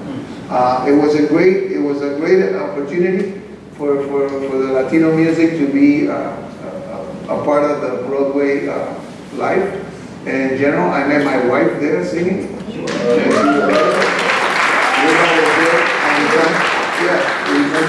And so I think I would be very curious to see what would audiences say now if they presented it again. The way it was. You know, but when we had problems, we also had problems. You know, we needed a director, but still, I think it was treated wrongly, and I hope that one day people will do justice to this great work that Paul Simon and Derek Walcott, Nobel Prize winners, and Western This is going to have to be our last question. Take it home. If you send them in writing, I'll answer them. Thank you both for your time and about you for putting this together. Appreciate it. I heard there was a tape or a song intended for Miles Davis to record. Which one? A tape or a song intended of yours for Miles to record. Oh yeah. And if that's true, what was the idea behind it? And also, like, were you going to sing in Spanish or English? Okay. Miles Davis, as you all know, was another genius. And Miles was notoriously difficult I mean, he was Miles. But he liked music, all types of music. So Dizzy Gillespie and Miles had a special affection for Seda Solar. And they really liked the band. And we, again, jazz and salsa have been tight for many years, and more than people even know. Charlie Parker, Bird, recorded with Mario Bauzá and Machito. You know, Cannonball Adderley was also, you know, so you had all these, Dizzy was always playing with Puente. So you had all these situations where we were sharing stages and music and interest. So I told Miles, I asked Miles, I said, I want you to take a trumpet solo in this album that I'm doing.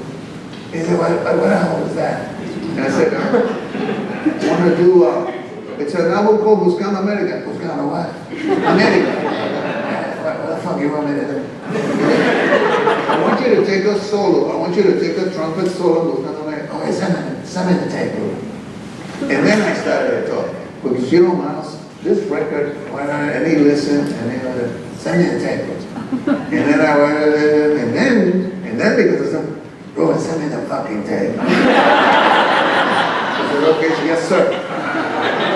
And I make a huge mistake. Instead of giving him the tape, I sent it to his office. And that was the end of it all, because I didn't get any response, and I didn't want to bother him. You know, it's this thing. I mean, you know, you're the pretty girl, you're home, waiting for somebody to call you to go out, and nobody's calling you because they think everybody's calling you, and you're already gone. You know, or, you know, it just happens, and I should have called him, and I felt, you know, I don't want to bother him, and I sent it to the office, and that's the only reason why Miles didn't record on that album. Do you need a trumpet solo on your new record? Absolutely. Give me your information, and I'll show you. Absolutely.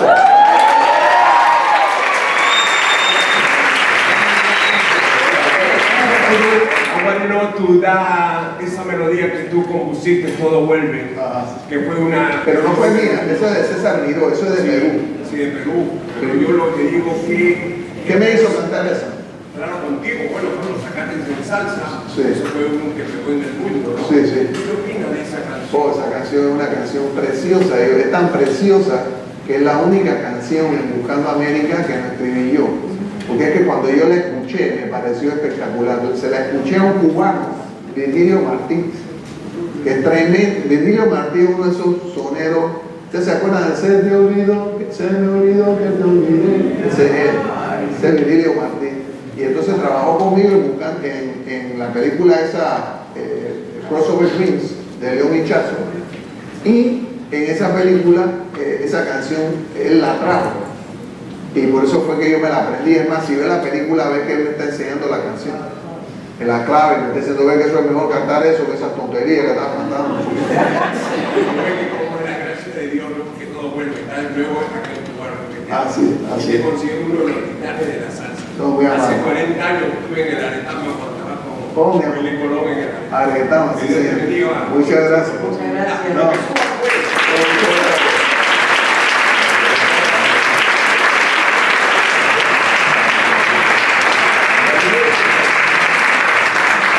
Thank you, everyone. Gracias.